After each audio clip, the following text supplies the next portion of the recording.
Donc nous allons laisser un petit peu bonjour à tous et toutes. Nous allons laisser un peu de temps aux dernières personnes pour entrer sur ce webinaire. Je vous rappelle aussi que ce webinaire sera enregistré, donc il sera après cette semaine, on va dire dans quelques jours, disponible sur le site Horizon Europe français.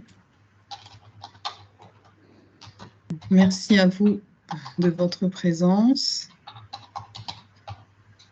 Pour ce qui est des personnes qui ne sont pas des intervenants, je les remercie par avance de fermer micros et caméras.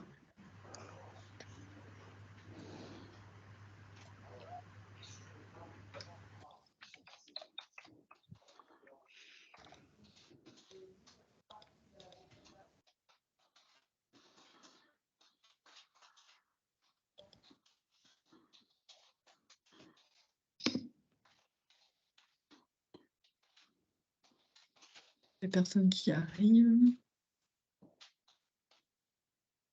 Bonjour à tous.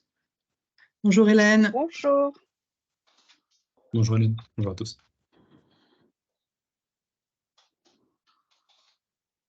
On a encore quelques personnes qui arrivent. Je pense qu'on laisse encore... allez, on se laisse les 5 minutes. Donc on est à 2 minutes, encore 3 minutes et on démarre le webinaire. Donc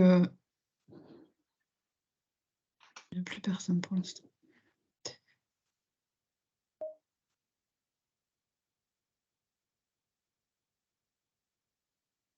Qui est-ce qui va présenter les planches? C'est Monique? Je vois que Monique. Oui, bonjour. Pour le moment, je ne peux pas parce que le fichier est verrouillé. Donc là, je propose que ce soit Aurélie qui le fasse. Aurélie. Je viens d'envoyer un mail parce qu'elle a fait une modif de DLA et moi, j'ai plus accès au fichier. D'accord. Alors, est-ce que la personne qui a les planches peut me les envoyer par mail? Parce que j'ai Oui, tout à fait, je suis en train de le faire. Sur mon mail CNES, parce que j'ai quelques personnes qui ne peuvent pas se connecter sur Teams et qui souhaitent avoir les planches pour pouvoir suivre à côté. C'est étrange que vous n'ayez pas accès en ligne, mais je vais vous l'envoyer. Là, il y a 40 personnes, donc nous sommes 40 au niveau de... Ah, une personne arrive, Margot. Voilà. Je pense qu'on peut démarrer. Hein. Je pense que... Ah, encore. Oui, pour ne pas perdre trop de retard. Voilà, on va pas perdre de temps, exactement. Donc, bonjour à tous, merci de votre présence. Ce webinaire est un petit peu particulier, donc nous avons la chance d'avoir l'Agence française spatiale, donc le CNES, qui va vous présenter en fait tous les appels à projets du call EUSST. Et donc, sans plus tarder, je vais laisser la parole, il me semble, en introduction à Pascal Fauché pour nous mettre un petit peu dans le contexte de cet appel et de ce qui va suivre. Merci Pascal. La parole est à toi. Merci chère Isabelle, merci Fabienne et bonjour à tous. Bonjour Hélène, bonjour Monique, tous ceux que je vois en visuel et Maïke et tous les collègues. Donc, pour ma part, donc, je travaille à la direction de la stratégie du CNES dans l'équipe défense et sécurité et je préside le partenariat IESST. Donc, on a une présentation PowerPoint, mais je vais commencer par faire une introduction parce que je souhaiterais laisser la parole à mes collègues, mais très rapidement introduire ce qu'est IESST pour ceux qui ne connaissent pas. C'est une composante du programme spatial de l'Union européenne dans ce cadre financier sur la surveillance de l'espace. Et nous avons formé le 11 novembre 2022, il y a presque un an, un partenariat qui est composé de 15 États membres de l'Union européenne et qui mettent en commun leur capacité patrimoniale de surveillance de l'espace. Et donc, c'est de cette manière-là que nous fournissons des services publics d'analyse des risques de collision, des rentrées atmosphériques et d'analyse des fragmentations en orbite. Donc tout ça, c'est sur les slides. Notre stratégie, elle est de, très rapidement, en quelques mots, c'est tout d'abord de développer une autonomie européenne capacitaire, donc basée sur les capacités patrimoniales des États membres, mais aussi et surtout, aujourd'hui, c'est une nouvelle composante de notre stratégie, qui consiste à s'appuyer sur les capacités commerciales de l'industrie, d'un écosystème d'industrie et de start-up qui est vibrant en Europe, qui émerge dans le domaine de la SSA, donc Space Situational Awareness en anglais, pour surveillance de l'espace. Et donc, c'est un domaine dans lequel nous avons, pour ceux qui sont au courant, nous avons lancé il y a quelques semaines un appel d'offres sur l'achat de données commerciales. Donc, comme cet appel d'offres est ouvert, nous n'en parlerons pas aujourd'hui. Néanmoins, vous êtes au courant qu'il est ouvert, disponible sur la plateforme marché du CNES, mais aussi au journal officiel de l'Union européenne. Et donc, nous sommes très heureux d'avoir lancé ce call grâce à Cassien qui est en ligne, qui a été vraiment aux manettes. Et bien sûr, derrière, vous verrez, l'objectif, c'est aussi de développer des capacités commerciales au niveau des senseurs, avec de la subvention. Et dans la présentation qui sera faite aujourd'hui, il y aura toutes les opportunités d'affaires. Et à ce titre, je tiens vraiment à remercier mes collègues du CNES, donc Monique Moury, qui est déléguée au Steering Committee et chef de projet, et qui est là depuis le tout début d'IOSST il y a 7 ans, et Maike aussi, qui est là depuis les tout débuts, à la direction des achats. Et nous avons aussi des experts techniques qui nous ont rejoints. Donc, nous avons Cassien, Pascal Richard, Florian Delmas, et je crois que c'est tout pour décrire ces opportunités et les aspects techniques qui y sont associés, si vous avez des questions. Pour ma part, je pense que j'arrêterai là pour laisser surtout la parole à mes collègues qui ont prévu une très longue présentation sur l'ensemble des opportunités qui s'ouvrent à vous. Donc, il y a un aspect, il faut bien comprendre qu'il y a des opportunités qui sont gérées par des appels d'offres qui sont gérés par la France et par le CNES, et d'autres qui sont gérés par les autres États membres. Donc, on va essayer de vous donner un aperçu global de toutes ces opérations, de toutes ces affaires sur les 3 prochaines années. Donc, j'espère qu'avec cela, vous aurez une bonne visibilité des opportunités, et bien entendu, nous restons à votre disposition pour toute question complémentaire. Ce webinaire a aussi pour intérêt pour vous de connaître toutes les personnes du CNES qui sont les chevilles ouvrières de ces futurs appels d'offres. Voilà, je vous remercie. Merci Pascal. Donc, je laisse maintenant la personne qui a en charge de la présentation introduire le support et bien sûr nous expliquer en fait dans le détail cette opportunité. Merci. Oui, bonjour. Donc là, moi, c'est Monique Moury, mais bon, moi, je vais très peu parler. C'est Cassien qui va partager son écran parce qu'il est plus agile que moi. Je suis sûre, comme ça, on ne va pas se tromper. On avait quelques planches d'introduction. Cassien, tu peux passer directement, mais cette intro, finalement, bon, elle vient de vous être faite par Pascal, hein. Donc, vous voyez, il vous a dit ce que c'était que USST, qu'on est un programme maintenant en part entière dans le programme spatial de l'Union européenne. Et donc, tu peux avancer, Cassien. Bon, ça, c'est directement au final, c'est comment on fonctionne. Donc, on a des senseurs, on partage toutes les données dans une database et on rend des services, et l'interface avec les utilisateurs des services se fait par un front desk dont les entités ont été identifiées juste avant, et on rend 3 services. Donc ça, c'est la slide suivante. Voilà, on va très vite parce que tout ça, c'est aussi dans un service portfolio qui le décrit très bien et qui est public en ligne. Donc les 3 services: gestion des risques de collision, analyse de fragmentation et analyse des rentrées. Voilà, donc comme ça, on peut directement passer sur la matière de ce matin. Et donc là, c'est Maike qui va vous expliquer le cadre dans lequel on travaille. Maike.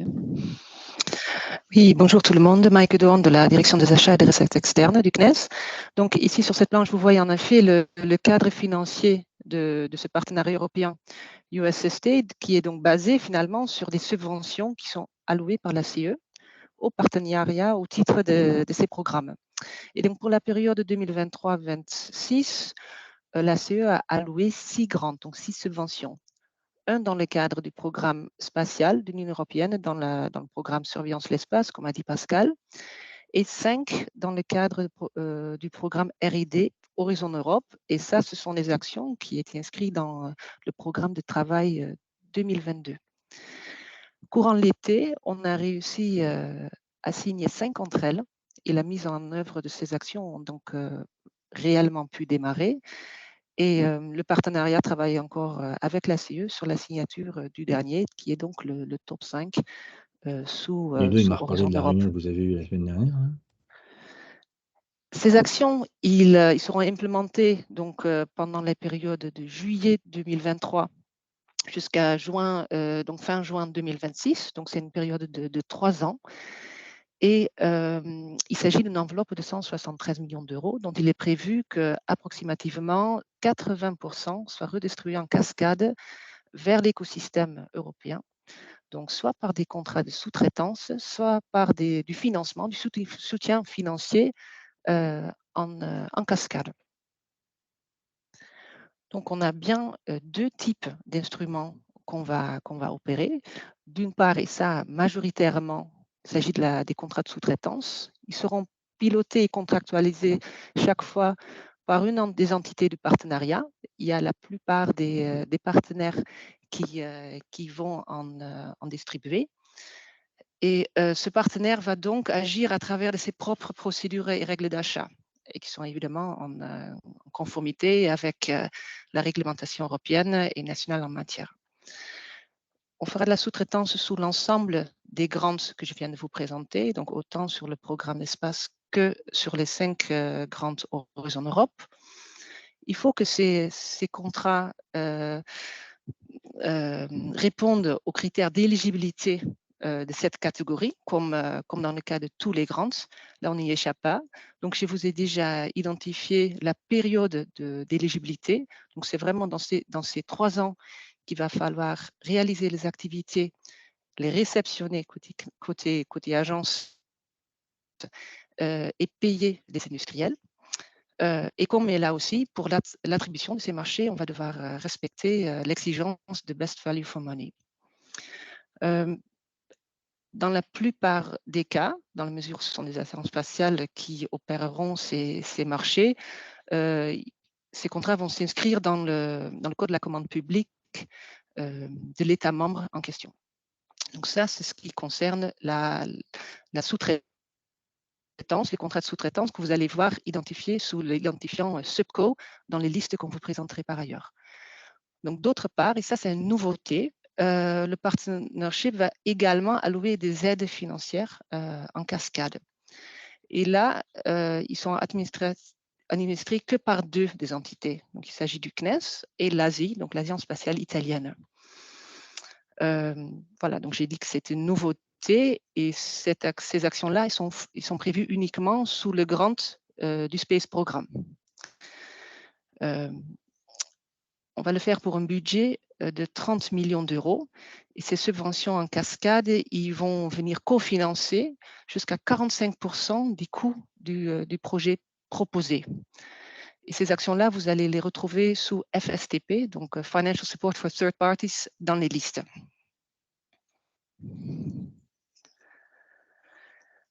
La présentation d'aujourd'hui n'a pas vraiment vocation à vous présenter, à approfondir toutes les clauses, plus de vous présenter le cadre général.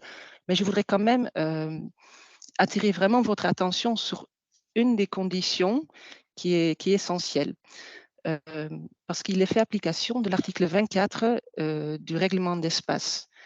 Cet article impose des conditions d'éligibilité et de participation dans un souci de préserver donc la sécurité, intégrité et résilience des systèmes opérationnels de l'Union. Cela dans l'objectif de promouvoir l'autonomie stratégique de l'Union européenne tout en préservant une économie ouverte. Donc, ces conditions de participation et d'éligibilité, ils vont s'appliquer à toutes les entités qui vont intervenir dans la réalisation des actions. Donc, en premier lieu, les bénéficiaires, mais aussi donc, tous les industriels, les sous-traitants, les bénéficiaires des grants, mais également les sous-traitants des sous-traitants. Quelles sont ces conditions? Il y en a 3. Donc, les conditions d'éligibilité, c'est que la première est que l'entité juridique éligible ainsi que ses structures de gestion doivent être établies dans un État membre de l'Union européenne. La deuxième est que cette entité juridique éligible s'engage à mener toutes les activités pertinentes dans un ou plusieurs États membres. Et la troisième est que l'entité juridique éligible n'est pas soumise au contrôle d'un pays tiers. Donc ensuite, sur la planche, vous voyez toutes les activités USST qui sont concernées. Et comme dit, il faut donc surtout considérer que c'est la chaîne contractuelle entière qui doit être vérifiée. Donc ça ne s'arrêtera probablement pas à vous, mais ça descend jusqu'à vous sous-traitants. Et à cet effet, dans tous les appels d'offres, vous allez trouver un formulaire à remplir qui traite de ces 3 aspects. Et ces formulaires, donc vous allez les soumettre avec votre proposition. Il va être analysé par l'entité l'agence qui contractualise, qui va le resoumettre pour vérification et au service dédié à la Commission européenne.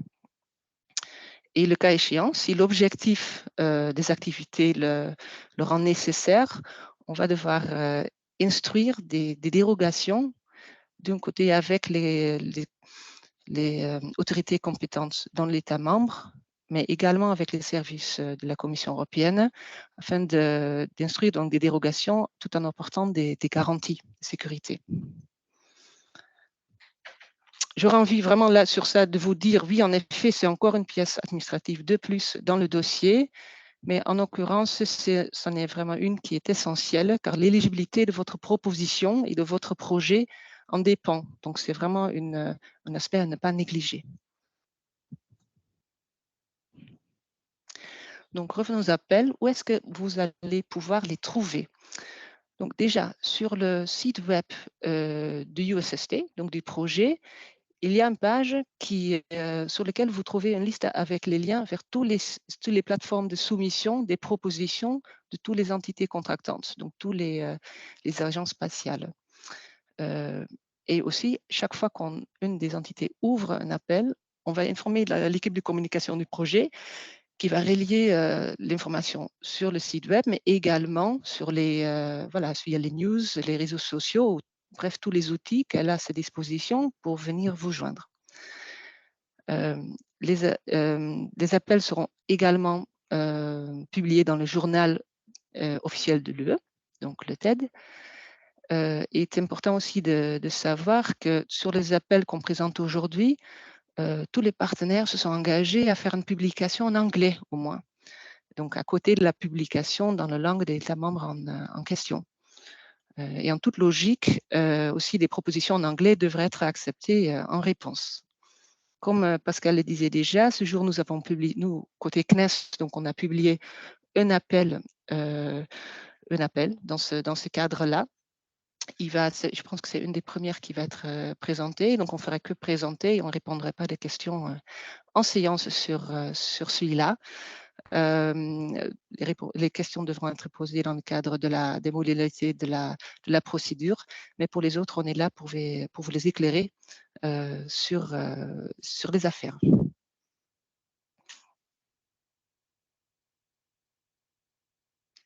C'est toi, ok. Je reprends la main. Merci Maïke. Bonjour à tous. Peut-être, excusez-moi de vous interrompre. Tiens, on a quelques questions sur le chat. Peut-être c'est mieux de les poser juste après l'intervenant pour qu'elles soient mieux contextualisées, si vous permettez. On va essayer de faire rapidement. Donc, il y avait une question sur l'URL du website. Donc là, je me suis permise de répondre. J'espère que je n'ai pas répondu à côté. Voilà, vous regarderez dans le chat, Mike. Et il y a une deuxième question qui concerne les collaborations avec le UK.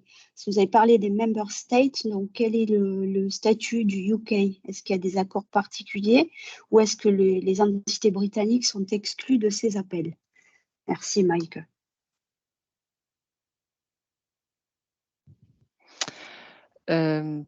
Pour moi, les entités du UK ne sont pas incluses dans ces appels. C'est vraiment l'article 24 qui s'applique. Donc, sauf si on est dans un des cadres des dérogations nécessaires dans le cadre de l'action, ça nécessite une instruction comme les autres. Merci. Pour l'instant, pas d'autres questions. Donc, Cassien, vous pouvez reprendre la parole. Merci. Merci. Alors. Pour ce qui est de l'ensemble des travaux qui ont été faits sur l'USST entre 2023 et 2026, vous avez ici la répartition en fait, des différents work packages ou groupes de travail qui sont associés aux activités du partnership. Donc, autant sur le premier qui est barré ici, il est mentionné pour formation qui est liée à toute la gestion du programme. Néanmoins, les 5 suivants vont faire office de travaux organisés via des appels d'offres ouverts. Donc, vous avez tout ce qui est gestion, programme et support à l'USF, qui est le forum européen, qui fait le lien finalement entre toutes les activités du partnership et l'industrie européenne, où la plupart des informations sont aussi présentées au travers de trois groupes de travail. Donc le premier qui est sur le développement des offres commerciales pour l'achat de données. Le deuxième pour tout ce qui est travaux de R&D et subvention des capteurs innovants, solutions innovantes, et le troisième qui est lié à toutes les activités relatives aux services. Le Work Package 3 est plus en lien avec la gestion des capteurs, comme l'a présenté Monique en préambule. L'USST repose sur un réseau de capteurs qui sont opérés par ce Work Package. Le Work Package 4 est lié à la provision des 3 services fournis par l'USST, Work Package 5 pour le suivi des performances à la fois des capteurs mais également des services. Et le dernier sur une projection plus long terme de ce que peut devenir le USST en termes de méthode, de process, mais également de services. Donc pour le programme, pour le Work Package 2, programme Office, donc ça coordonne l'ensemble du programme EUSST en supervisant l'ensemble des tâches allant de la dissémination à la gestion qualité, risque, mais également au reporting de tout ce qui est fait côté USST. Comme je l'ai dit, on va s'investir fortement au travers de ce Work Package au sein de l'ISF pour stimuler l'industrie autour des problématiques EUSST notamment, mais également de définir l'évolution long terme de la gouvernance EUSST. À ce titre, nous avons 4 calls prévus.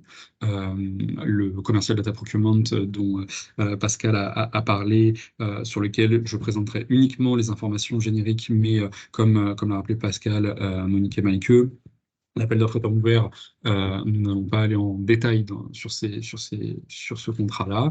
Et nous avons également des contrats liés à la subvention des capteurs ou solutions innovantes, portés à la fois par Italie et CNES. Vous avez les dates caractéristiques qui sont ici. Sachez que notamment sur le call sur les capteurs innovants, qui est attendu via des subventions, il y a des contrats de subvention que Mike a présenté tout à l'heure. Nous attendons à pouvoir ouvrir ce call dès le 8 janvier 2022. Donc pour ce qui est de l'achat de données, qui est déjà ouvert actuellement, 18 millions d'euros au total, 15 millions d'euros sur le premier contrat et le deuxième qui arrivera d'ici janvier 2025 dans le but d'acheter de la donnée commerciale à la fois en termes de surveillance mais également pour acheter de la donnée à la demande en fonction des besoins USST, donc pour répondre aux besoins des services, mais également du catalogage, en complément de toutes les données de surveillance qui pourraient être collectées via ce contrat. Donc seuls les objets publics sont au sens non classifié sont attendues, et les technologies sous-jacentes sont les télescopes, les données SBSS, radar, passive ranging également. Pour ce qui est des subventions sur les solutions innovantes, donc l'idée, c'est de supporter l'industrie européenne à fournir des solutions qui permettent de contribuer efficacement aux besoins EUSST notamment, mais également aux besoins SST au sens large. On prévoit aussi, typiquement, à la fois en termes de capacité de détection, de pouvoir avoir des nouvelles solutions, mais également de potentiellement avoir des solutions qui permettent de diminuer les coûts d'exploitation, améliorer la précision de mesure et couvrir davantage de régions sur la surface de la Terre, puisque c'est, notamment via les analyses que nous avons côté USST, c'est l'un des principaux points faibles que nous avons actuellement. Donc l'idée, c'est de pouvoir supporter l'industrie européenne à hauteur de 45% des frais engagés à partir de janvier 2024 jusqu'à clôture du call, mi-2025 pour une terminaison des activités à mi-2026. On prévoit typiquement de pouvoir sponsoriser des solutions qui seraient potentiellement cross-technologie, associant du télescope avec du passive ranging, par exemple, mais également de déployer des solutions purement soft qui permettent de décroître les coûts d'exploitation ou d'augmenter la réactivité du capteur, mais également d'autres activités comme le déploiement de capteurs en dehors de l'Europe. Pour cela, ces contrats vont être séparés en deux, 4 millions d'euros portés par la délégation italienne, 26 millions d'euros portés par la délégation française. Sur la partie italienne, les solutions retenues seront principalement orientées optiques pour les capteurs qui sont développés sur Terre. Ça peut être du hardware, ça peut être du software, ça peut être aussi les deux, une combinaison des deux. Alors que pour les 26 millions d'euros, nous allons nous concentrer côté CNES sur la subvention de toutes les autres solutions, que ce soit du radar, passive ranging, technologie transverse, du SBSS, incluant de l'optique dans ce cas-là, et ça peut être, comme le fait l'Italie, du hardware, du software, les deux. Les candidats éligibles dans ce cas-là peuvent être soit des entités uniques, de l'industrie européenne, en accord avec l'article 24, dont les détails ont été présentés par Maïke juste avant, à la particularité que, étant donné que ce contrat a pour but d'embrayer le pas au futur contrat sur l'achat de données commerciales, on souhaite que les solutions permettent de pouvoir développer in fine des capteurs ou de contribuer à fournir de la donnée. C'est pour ça que les entités doivent être des fournisseurs de données et être propriétaires de leur capteurs. Dans le cas d'un consortium, ce qui pourrait être le cas typiquement si jamais on avait une industrie qui propose des solutions software innovantes et qui pourrait s'associer à justement un fournisseur de données, on attend de ce consortium d'avoir en prime l'entité responsable qui est propriétaire des capteurs. Toujours dans cette logique de pouvoir, in fine, avoir de la donnée dans le cas des futurs pôles EUSST. Et les co-bénéficiaires peuvent être dans ce cas-là uniquement des industries européennes en accord avec l'article 24, mais pas forcément des fournisseurs de données car ils sont co-bénéficiaires.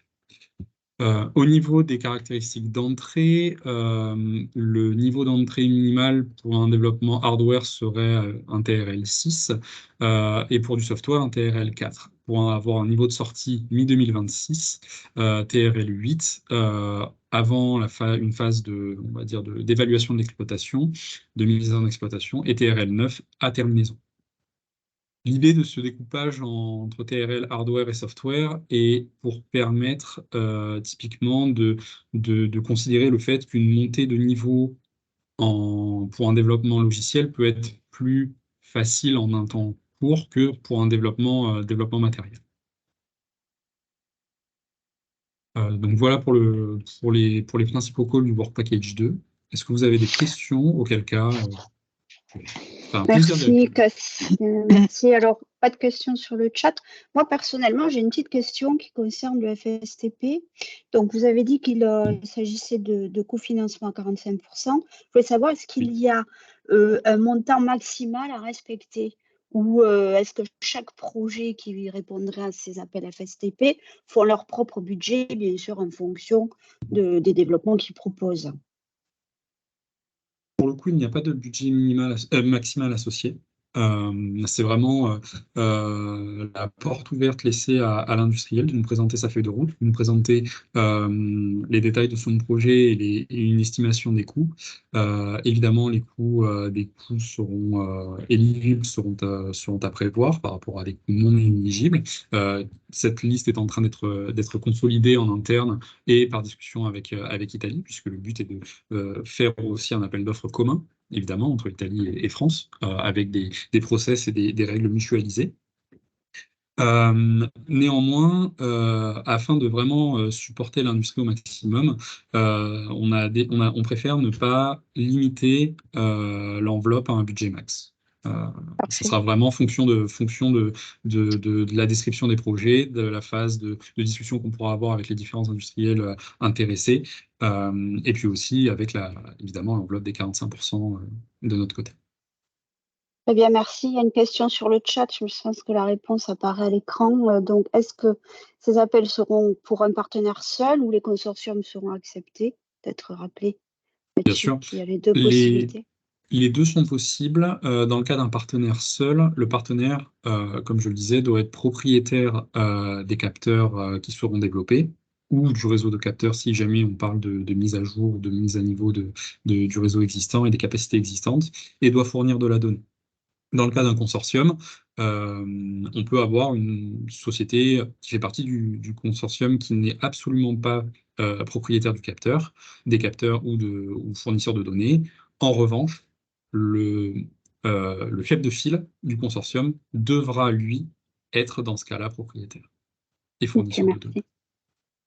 Très clair, merci. Pas d'autres questions sur le chat pour l'instant, donc je vous propose de passer là. Ah, on a une demande de... Vas-y, Pascal. Merci Fabienne. Oui, une intervention rapide là, puisque c'est une planche qui concerne le ISF. Donc, pour rappel, le ISF, c'est le European Union Industry and Startup Forum on Space Traffic Management. Donc, c'est un groupe, c'est même un sous-groupe du EU Stakeholder Mechanism on STM, qui est piloté par la Commission européenne et est composé des 27 États membres. Et donc, ce forum EISF, c'est un forum compétitivité où nous réunissons toute l'industrie européenne de la SSA, donc tout l'écosystème industrie et start-up. Ce forum a été créé en avril 2022. Il y a eu 4 éditions et la 5e édition aura lieu le 15 novembre. Donc, j'en profite pour passer ce message et vous inviter à vous inscrire à cette réunion du 15 novembre qui aura lieu à Bruxelles. Et donc, l'un des sujets à l'ordre du jour sera la présentation de cet appel à projet, donc de la subvention, ce sera des grants, qui sera largement discuté avec l'ensemble de l'industrie. Habituellement, nous avons autour de 150 participants. Mais donc, j'invite l'industrie française, vous êtes là présent, à vous inscrire. Normalement, vous avez reçu une invitation de la commission, mais pour ceux qui ne l'ont pas reçu, voilà, je vous passe ce message. Merci Pascal pour le rappel. Merci. Donc, avant de laisser la parole au prochain orateur, peut-être vous pouvez regarder, Cassien, il y a une question sur le chat. Elle est assez longue, donc peut-être je vous invite à y répondre si vous pouvez, pour ne pas qu'on prenne trop de temps. S'il vous plaît, vous voyez où est le chat? Oui, je suis en train de... Et c'est vous qui présentez le VP3? C'est toi qui présente, Cassien, mais vas-y, je parlais du VP3, ça tu peux regarder. Donc, Cassien, ce n'est pas notre représentant dans cette activité-là. Mais là, il ne peut pas être là aujourd'hui. Donc, dans le Work Package 3, on parle des opérations des censeurs, comme on l'a déjà exprimé. Donc, c'est là qu'on suit toutes les activités opérationnelles pour la coordination des censeurs. pour la liaison en fait entre les senseurs, la database, les centres opérationnels et bien sûr la calibration des divers senseurs et l'intégration des nouveaux senseurs dans le réseau global. Là, il y a des calls que vous voyez dans le tableau en dessous qui vont être ouverts. Donc, ils ne sont pas, comme vous voyez, hein, pilotés par le CNES pour cela. Donc, on a un petit peu moins de détails. C'est moins qu'on puisse dire encore, on est moins clair sur quand les calls vont être ouverts. Donc là, on a plutôt mis ce qu'on savait par rapport aux dates de démarrage des activités en question. Voilà, donc elles sont pilotées.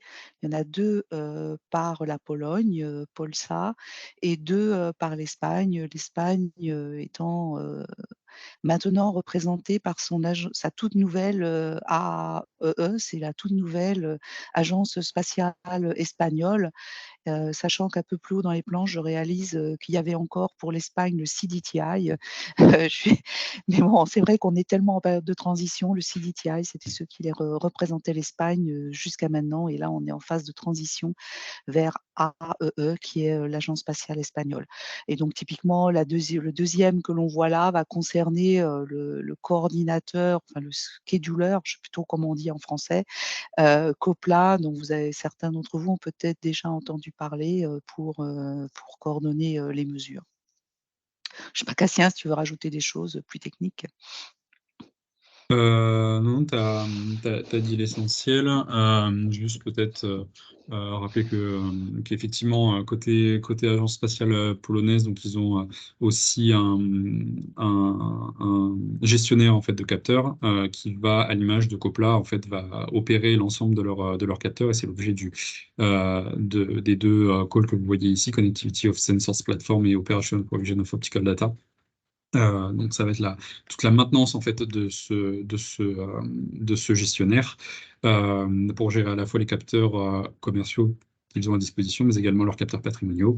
La partie espagnole, donc, comme l'a dit Monique, sur ce contrat-là, Development of Background Modules for the Integrated Tool to Address the Monitoring of Sensors, et justement le développement de COPLA, mais également un environnement qui fait sens avec le prochain contrat, puisqu'on parle de gérer justement ces capteurs et de les suivre en opération sur la calibration et le monitoring of sensors. Donc, c'est de pouvoir, en plus de faire cette gestion de demande et d'optimisation des observations, et de pouvoir gérer la performance des capteurs au fil de l'eau en continu, en exécutant des calibrations en continu, en proposant des outils de visualisation et d'analyse de la performance du réseau de la même manière en continu pour pouvoir assurer un certain niveau de service et de qualité au sein de USST. Et à votre connaissance, les 2 calls, par exemple, que vous dites qui sont en théorie, qui étaient prévus en juillet 2023, à votre connaissance, il y a un risque qu'ils aient déjà été ouverts ou pas? Ou vous ne savez pas? Nous, de notre côté, pour l'instant, on n'a pas eu de retour comme quoi, effectivement, ces calls avaient été ouverts. Ce qu'il faut savoir, c'est qu'un certain nombre d'activités qui étaient faites d'un point de vue opération ont été prolongées sur le second semestre 2023 pour pallier à certaines dérives en fait, dans le processus d'acceptation et de finalisation du partnership. C'est pour ça que sur les dates que vous voyez en juillet 2023, il y a aussi une partie de prolongation du contrat existant. Donc c'est pour ça que ces calls-là vont arriver par la suite, dont la date est encore à définir puisqu'on attend des retours des délégations concernées. Mais voilà. D'accord, donc le plus probable, c'est que ces calls restent à venir, quoi. Oui, tout à fait. Oui, c'est très probable parce que nous, en fait, de façon en contrainte administrative, si on peut dire, la signature des grants que l'on reçoit, nous, partnership USST de la Commission pour financer ces affaires, leur signature qui aurait dû avoir lieu pour qu'on puisse démarrer au 1er juillet, donc avant le 1er juillet, notamment celle du Space Reg, le Space Programme, ont eu lieu que mi-septembre. Donc c'est clair qu'il y a eu quand même, pour tout ce qui était lancé des nouvelles activités, on a par exemple le call Data Acquisition a beaucoup eu de retard par rapport à l'ouverture visée, du fait de cette signature retardée, parce qu'on ne pouvait pas ouvrir un call de 15 millions d'euros sans avoir la signature du grant. Merci. Je me permets de relayer quelques questions du chat parce qu'il y a pas mal de commentaires sur ces calls polonais et espagnols. Donc déjà, il y a une remarque qui dit que le site, le call polonais, c'est sur un site polonais en polonais. Donc c'est difficile à comprendre quand même, c'est évident.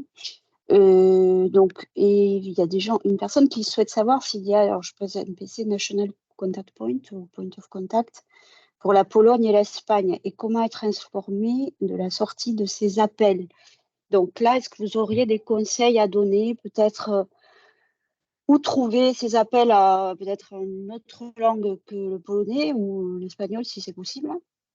Et s'il y a des personnes qui peuvent être contactées pour des infos. Merci. Merci pour cette question. Pour ce qui est de la première, donc sur la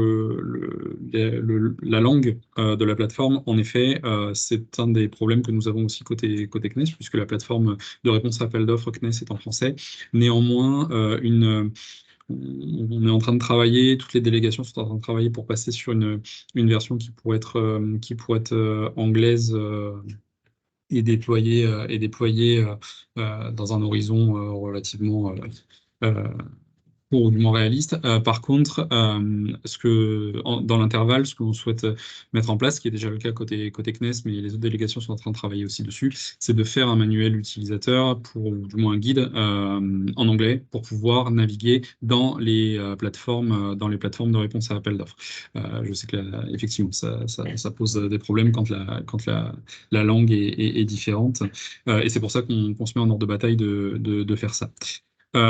Après, l'appel d'offres, néanmoins, est publié de toute façon en anglais, les documents contractuels sont en anglais, et ce qui permet justement de garantir malgré tout la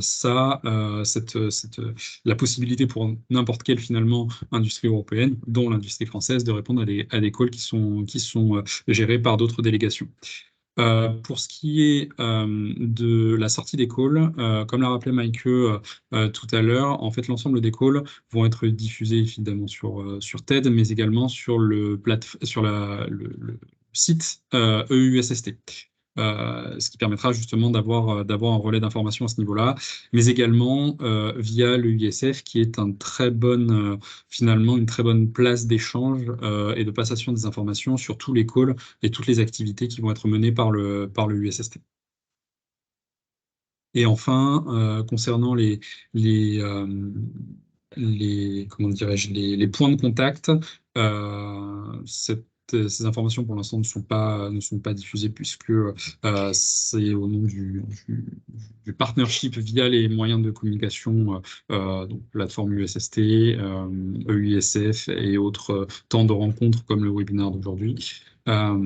Mais pour l'instant, pas de diffusion autre. Je ne sais pas si Monique, Pascal, vous voulez rajouter quelque chose à ce niveau-là. Si je peux me permettre, ma collègue Isabelle a mentionné sur le chat, il y a quand même des réseaux qui existent, des points de contact nationaux pour le spatial, comme ce que nous faisons avec Isabelle et Hélène. Donc, je pense que peut-être là-dessus, il y a peut-être moyen de contacter ces personnes-là qui ensuite peuvent aiguiller vers d'autres personnes à l'intérieur de l'agence spatiale locale. Donc, le site des NCP for Space, là, donc européen, vous avez le lien dans le chat. Merci pour le lien et pour l'information. Après, je me remets à Monique et Pascal pour un complément peut-être d'information sur la dissémination, ou du moins sur le lien avec les points de contact d'intérêt. Bon, tu l'as dit, Cassien, on a l'intention de faire de la communication, de demander à ce que l'ouverture des calls dans le partnership, il y ait une communication qui soit faite. Donc, comme là, on n'a pas eu de communication, franchement, même si, comme tu l'as dit, il y a le début des activités en juillet, mais ça commence par un prolongement des activités et que le call pour faire la suite, il n'est pas encore ouvert et c'est pour ça qu'en fait, il n'y a pas de communication dessus. Par contre,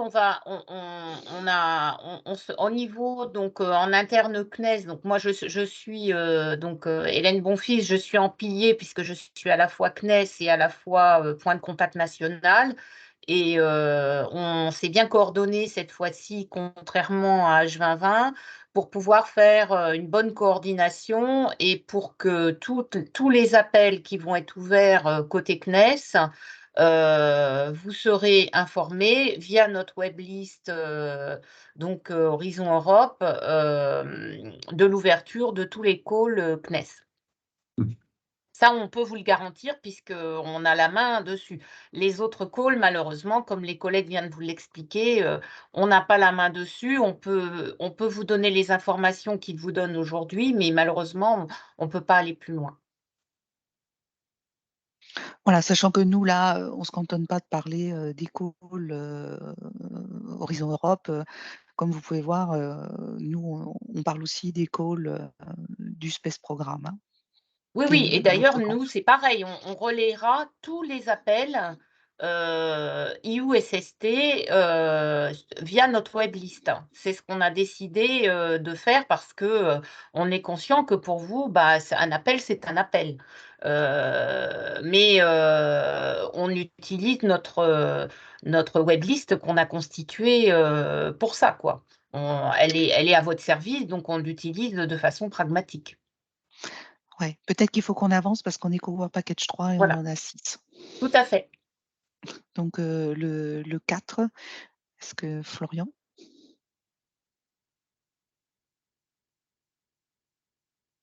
Florian, tu es en mute. Oui, effectivement. Pardon. Merci Monique. Bonjour à tous, donc Laurent Delmas, responsable des opérations tirant de l'espace au CNES et du service CA au sein de VSST. Donc là, il y a 4 calls qui vont être ouverts dans le... Pardon, 5 calls qui vont être ouverts dans le cadre du Work Package 4 des services. Un premier pour les opérations CA pour les Espagnols. La date affichée pour le démarrage était janvier 2024. Ils vont être en retard. Un au CNES dont je vais parler après. Un pour les Espagnols pour un nouveau service.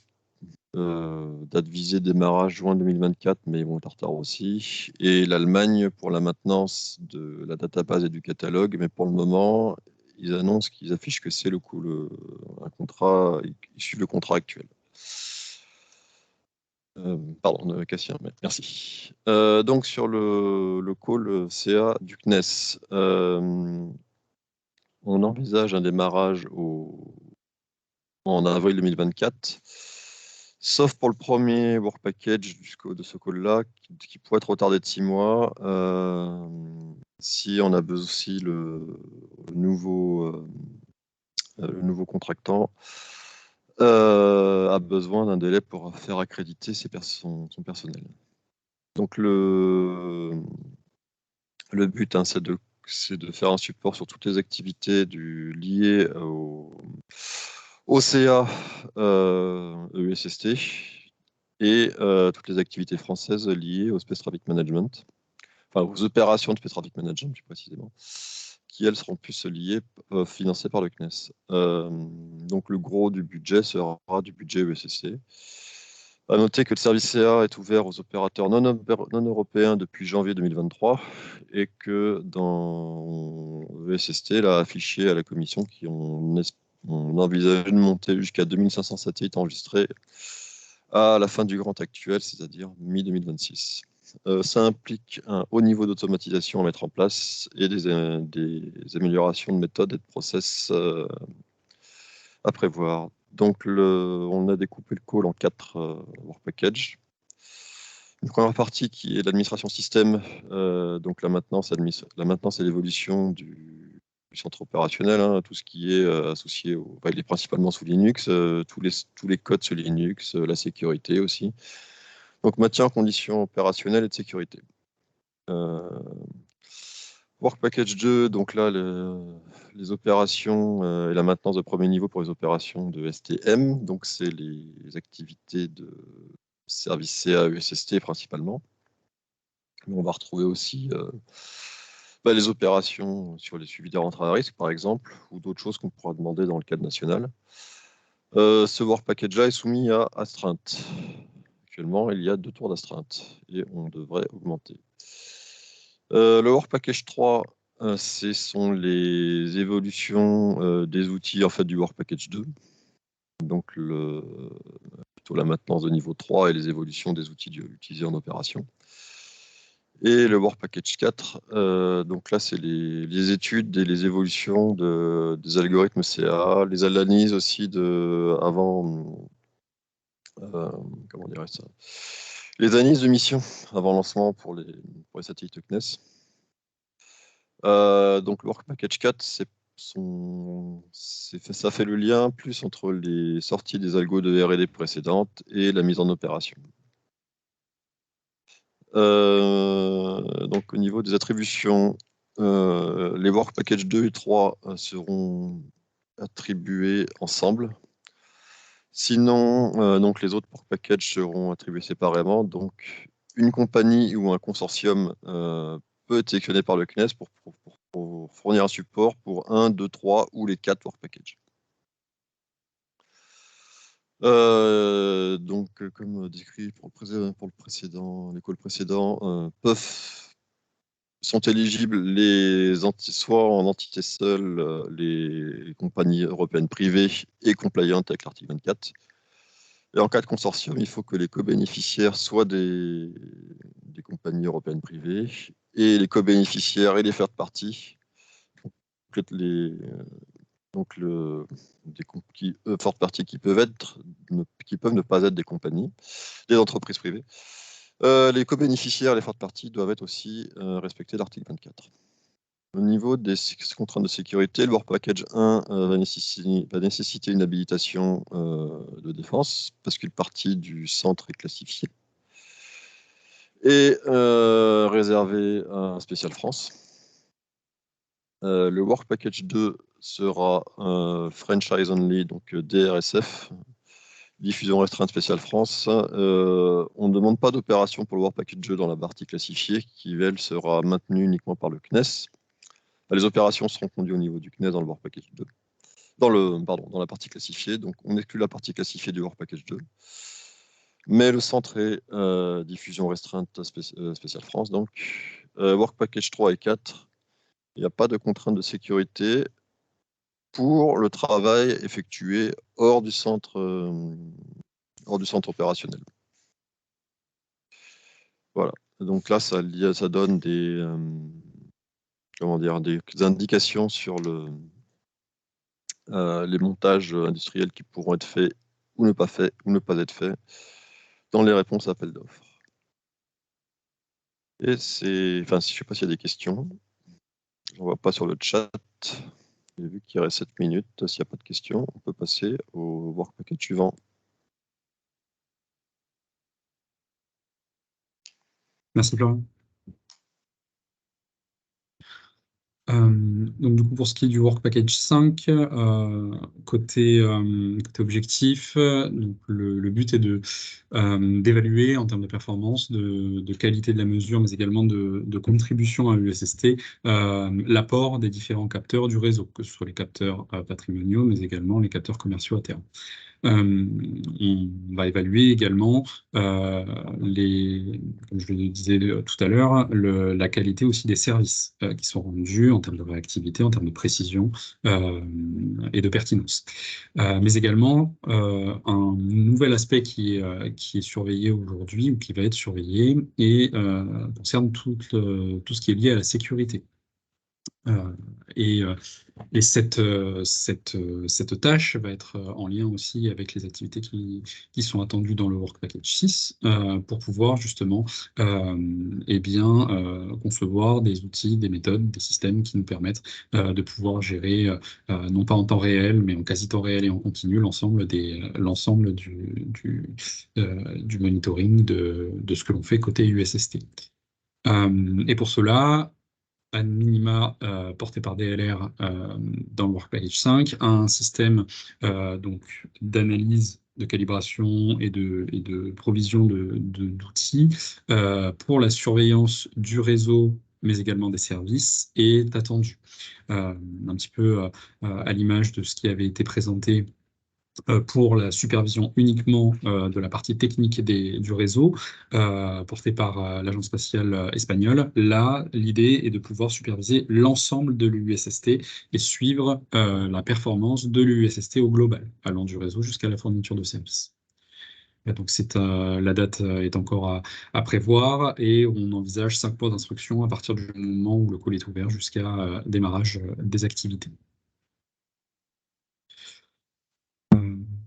Voilà. Et l'idée est aussi de pouvoir adapter la VD-USST pour pouvoir gérer l'ensemble des données qui seraient nécessaires pour faire cette supervision en quasi-temps réel. Et évidemment, l'ensemble des acteurs du Work Package 5 de l'USST, c'est-à-dire les 15 États membres, pourront avoir accès aux outils de supervision. Si vous n'avez pas de questions pour le Work Package 5, je vous propose de passer au Work Package 6. Donc le Work Package 6 qui est plus orienté, comme je le disais, donc développement des nouvelles méthodes, concepts et systèmes pour pouvoir définir finalement une politique long terme ou une stratégie de développement long terme pour USST. En plus de cela, nous allons conduire toutes les activités qui permettent de dimensionner aussi le réseau, que ce soit en termes de capteurs patrimoniaux, d'upgrade, mais également les capteurs commerciaux, pour pouvoir assurer toujours un haut niveau de réactivité et de qualité de l'USST pour la fourniture de services. Cette stratégie de développement se compose de 4 niveaux, allant de l'achat de la fourniture de données, donc le premier niveau. Ensuite, toutes les méthodes de catalogage, une fois que les données sont disponibles. Une fois que le catalogue est amélioré, on améliore la fourniture de services. Et enfin, on se projette sur un écosystème plus large et sur des horizons plus larges pour voir comment est-ce que l'USST peut s'interfacer avec l'écosystème européen. Donc pour ce qui est des contrats, on en a un certain nombre.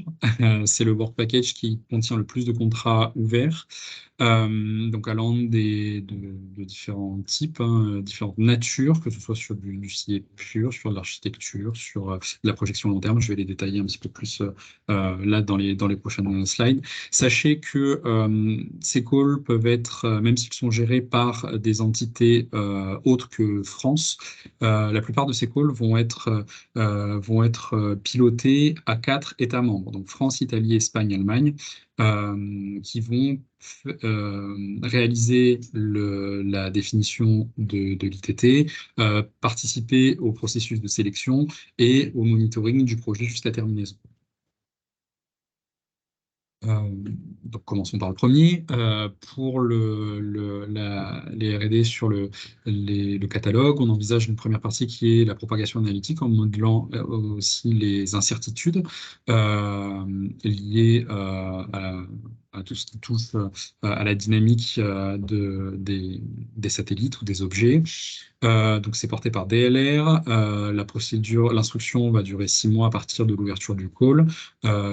Tous les budgets ne seront pas présentés ici, puisque confidentiel USST pour l'instant, et on envisage un seul contrat pour réaliser ces activités. Ensuite, pour ce qui est de l'architecture, des études d'architecture au sens dimensionnement du réseau USST, on prévoit deux contrats qui seront synchronisés et qui feront l'objet d'un appel d'offres pour la partie France et d'un appel d'offres pour la partie espagnole. Les deux contrats sont identiques. Le premier Work Package concerne la maintenance du banc de simulation qui nous permet d'évaluer la capacité du réseau EUSST dans son état actuel et futur, mais également d'amener aussi le concept de jumeaux numériques dans ce banc de simulation qui est pour l'instant très statique et très porté sur la simulation pour pouvoir interfacer le réel avec nos bancs de simulation pour avoir des solutions qui sont toujours plus réalistes, pragmatiques et pouvoir aussi envisager d'autres hypothèses de développement pour améliorer le réseau USST. Donc ces contrats seront portés par, comme je dis, Espagne et France sur une instruction de 5 mois avec un seul contrat à la clé pour chaque bénéficiaire. Pour ce qui est de l'amélioration des services, notamment sur les risques de collision, on prévoit plusieurs sous-contrats, à la fois portés par CNES et à la fois portés par l'Agence spatiale espagnole. CNES ouvrira son premier call d'ici janvier 2024 pour pouvoir améliorer notamment le screening all versus all, la caractérisation des incertitudes, améliorer l'estimation des risques, les méthodes de calcul de probabilité de collision, mais également faire de la recommandation de manœuvre. Ensuite, l'autre contrat qui est sur le catalogage utilisant des données laser. Aujourd'hui, les données laser ne sont pas considérées comme opérationnelles au vu des résultats que nous avons et du rétexte que nous avent interne EUSST. Néanmoins, compte tenu de l'intérêt qu'il y a sur la communauté internationale vis-à-vis de ces mesures, on prévoit, par le biais de campagnes d'observation, mais aussi d'amélioration des méthodes, de pouvoir évaluer la faisabilité d'utiliser ces données laser sur des satellites non coopératifs, mais également pour faire des observations de jour, qui est pour l'instant une limitation de cette technologie. Cette instruction se fera sur 6 mois à partir du moment où le call est ouvert, et les 4 États membres principaux, France, Espagne, Italie, Allemagne, seront dans le comité d'évaluation des œuvres. De même que pour le laser, sur la R&D, sur la détection de manœuvres, il est prévu, via une instruction de 6 mois, de pouvoir préparer les activités pour améliorer la détection de manœuvres que nous faisons côté USST par l'utilisation de données transverses, donc le croisement typiquement de sources optiques et de sources radar, pour pouvoir identifier au plus tôt les caractéristiques de manœuvres qui seraient présentes dans les observations que nous avons. Le call est porté par Espagne, un seul contrat est prévu, et comme je le disais aussi, le budget n'est pas prévu d'être diffusé. Un autre horizon d'intérêt, c'est de pouvoir faire en sorte que l'USST s'intègre dans l'évaluation de la stabilité à long terme de l'environnement spatial. Et c'est pour ça qu'on a prévu, via un contrat du DLR, instruit sur 6 mois, de pouvoir analyser les indicateurs de qualité, mais également de définir des taux et de nouveaux indicateurs pour permettre d'évaluer la stabilité et la viabilité des opérations sur la situation spatiale. Et l'idée est de définir aussi un logiciel de suivi de ces indicateurs. Donc, ça s'inscrit dans le cadre des groupes de travail qui sont faits notamment à l'IAC et dans d'autres groupes. Nous prévoyons également, là c'est porté par CNES, une activité de R&D sur l'estimation d'attitude via l'utilisation de données transverses, via la data fusion. Donc pour pouvoir non seulement identifier et caractériser le régime d'attitude des objets que nous observons, mais également de pouvoir fournir un support auprès des opérateurs pour les activités de fin de vie, pour les activités aussi de on-orbit servicing, de ADR, mais également en cas de défaut satellite pour les opérateurs qui auraient souscrit à USST. Donc ce call est prévu d'être ouvert en juillet 2024 pour un démarrage des activités en janvier 2025, et un seul contrat est prévu dans le cadre de cette activité. À noter que pour ce contrat, nous attendons également potentiellement de la fourniture de données par l'objet d'achat transverse ou d'achat sous-jacent du consortium ou de l'entité qui répondra au call. De la même manière, et cette fois en se prolongeant sur la caractérisation non pas de l'attitude ou des manœuvres, mais des potentielles interférences, on prévoit de travailler justement sur la création d'un catalogue et d'un logiciel de suivi, de cartographie et de projection, de prédiction des interférences dans le cas justement de potentielles analyses ou supports que nous pourrions prodiguer aux opérateurs satellites ayant souscrit USST. Donc ce call est porté par CNES. Plusieurs sous-contrats sont prévus, puisqu'il y a une partie purement développement logiciel et maintenance, mais également une partie très prospective sur le fait de pouvoir prédire sur le long terme ces interférences. Et le call est prévu d'être ouvert en janvier 2024 pour un démarrage en juillet 2024. Horizon Scanning, porté par DLR, a pour but de se projeter dans l'écosystème pour voir comment est-ce que l'USST peut contribuer à améliorer la manière dont est géré le spatial actuellement au niveau européen, mais également de pouvoir s'imprégner des tendances côté industrie européenne, mais également de la régulation, de la space law et autres, pour pouvoir maîtriser les impacts côté USST et pouvoir essayer d'assurer une certaine autonomie vis-à-vis de tous les caractéristiques, de tous les leviers extérieurs à USST qui pourraient avoir un impact non négligeable. Donc ce contrat est porté par DLR, c'est la prolongation d'une activité qui était déjà réalisée dans le consortium et qui a 6 mois d'instruction prévus à ce stade.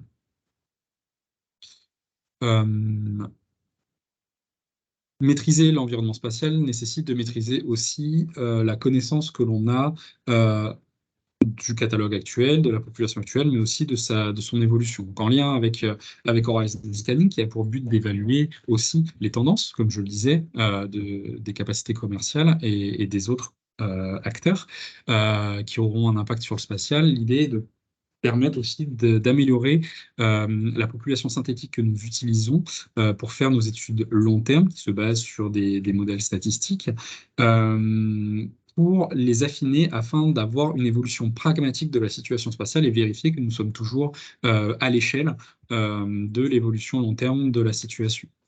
Donc ce call est prévu d'être porté par DLR avec 5 mois d'instruction et cette fois DLR sera en pilotage seul du call et de la sélection des candidats. En lien à ça, il y a aussi toute l'identification des objets erratiques dans la population spatiale. Ce call est porté par l'Agence spatiale espagnole.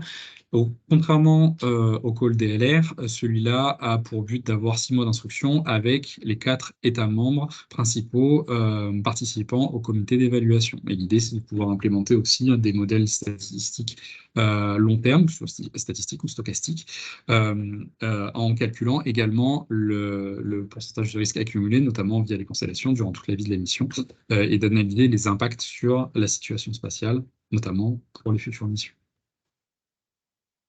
Un gros call qui a pour but d'être lancé, qui porte sur tout ce qui touche aux solutions space-based.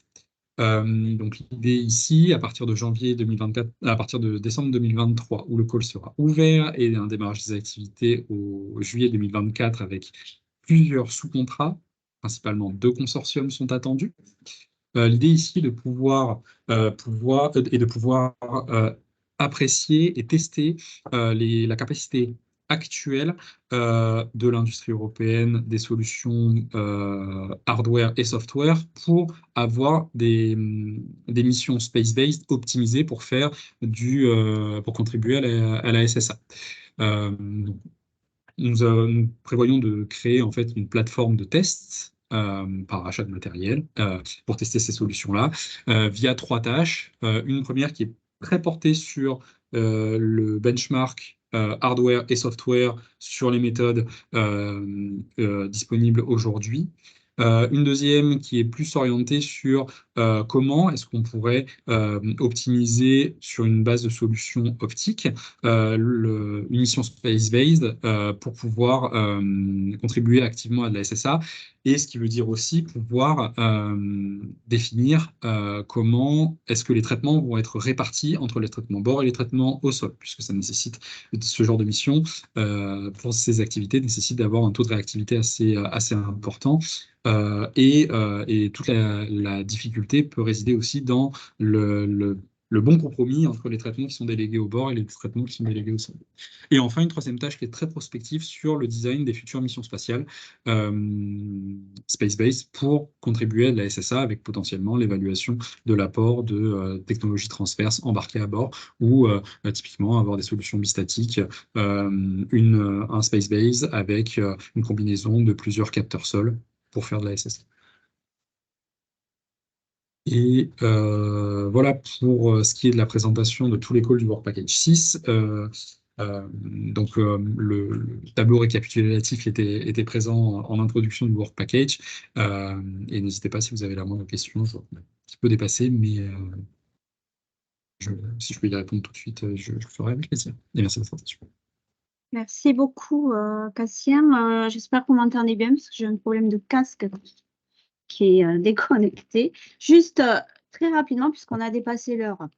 Pour être bien clair, ces appels à projets, ces call for tender, donc pour ceux qui sont sortis, hein, vous les trouvez sur le site EUSST et vous les trouvez aussi sur la partie tenders du funding portal. On est bien d'accord?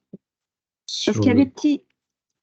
Voilà, en fait, ils sont publiés dans le Funding and Tender Portal. Il y a à la fois les call for proposal d'Horizon Europe, classique qu'on connaît, que la plupart de nos auditeurs connaissent, mais il y a aussi une partie qui est peut-être plus méconnue, qui s'appelle Tenders, qui renvoie automatiquement sur cette plateforme TED que vous voyez à l'écran. Voilà, donc c'est là que vous trouverez de l'info sur ces appels. Mais pour la personne qui nous a questionné là-dessus, je vous invite à nous contacter par mail, hein, via le PCN, on vous répondra. Sachant que je rajouterais juste en complément qu'effectivement, TED va centraliser l'ensemble des calls européens et la plateforme USST, évidemment, va lister l'ensemble des calls qui sont présents, sachant que, in fine, la candidature se fera sur le portail de procurement des États membres en charge du call. C'est pour ça que le TED fait un lien vers, finalement, la plateforme d'achat concernée, et tout comme le fait la plateforme EUSST. Donc, ce sont les deux points de dissémination principaux qui vont converger vers la plateforme finale pour répondre à l'appel. Alors, on l'a compris, ça sera bien hein, quand elle sortira cette plateforme, hein, parce que ça sera quand même facilitant. Merci beaucoup. Je ne sais pas si mes collègues veulent rajouter des choses. Hein. Je ne vois pas d'autres questions dans le chat. Il y a une suggestion qui serait d'organiser une journée B2B France et USST pour discuter de potentielles collaborations entre les personnes présentes. Est-ce que ça vous semblerait envisageable ou pas? Alors, c'est une excellente idée et certainement, c'est une idée qu'on peut discuter dans le cadre du Forum européen ISF, qui me paraît être l'enceinte idoine pour discuter de ce type d'initiative. Donc, l'idée serait de faire des Industry Days. Pourquoi pas? On a déjà un forum européen qui est une forme d'Industry Days, mais très structuré. Hein. Déjà, l'ensemble de l'industrie européenne est réunie dans ce forum et donc ça permet d'avoir un dialogue transparent, constructif sur tous les appels d'offres.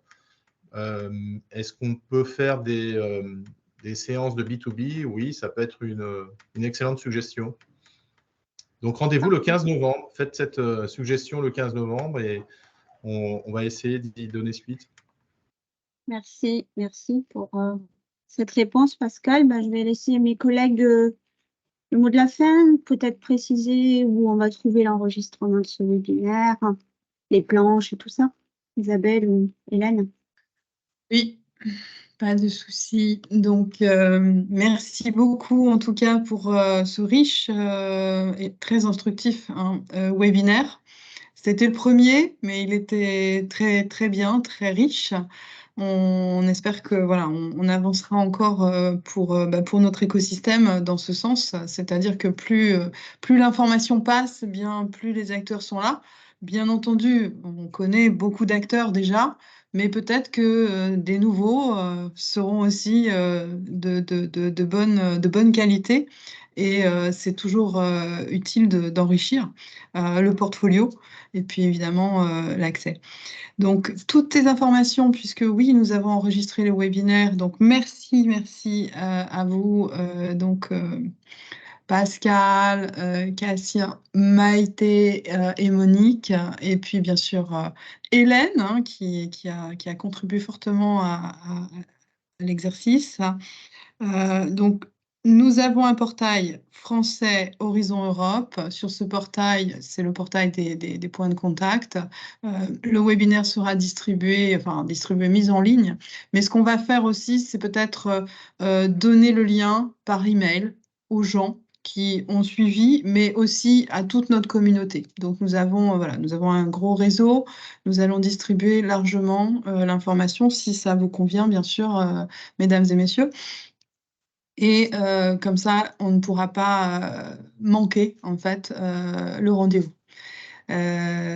Par contre, j'ai noté un événement, effectivement, le 15 novembre, Pascal, mais moi, je ne l'ai pas trouvé sur Internet. Alors, je ne sais pas s'il y a un lien particulier. J'avoue, quand je suis allée sur le site, j'ai trouvé un vieil événement, il y a du un lien. 2022. J'ai ce qu'il faut, Isabelle. Ok, parfait. Excellent. Bon, ben voilà. On Je est suis synchro. Donc, encore merci. C'est vrai merci. que jusqu'ici, ce lien, on le diffusait plutôt via le GTN, ce qui est peut-être une erreur, parce que dans GTN, c'était le groupe de travail. Il faut peut-être plutôt le diffuser via la web list, parce que finalement, c'est ouvert à tout le monde. Donc, voilà, on va plutôt utiliser ce canal-là.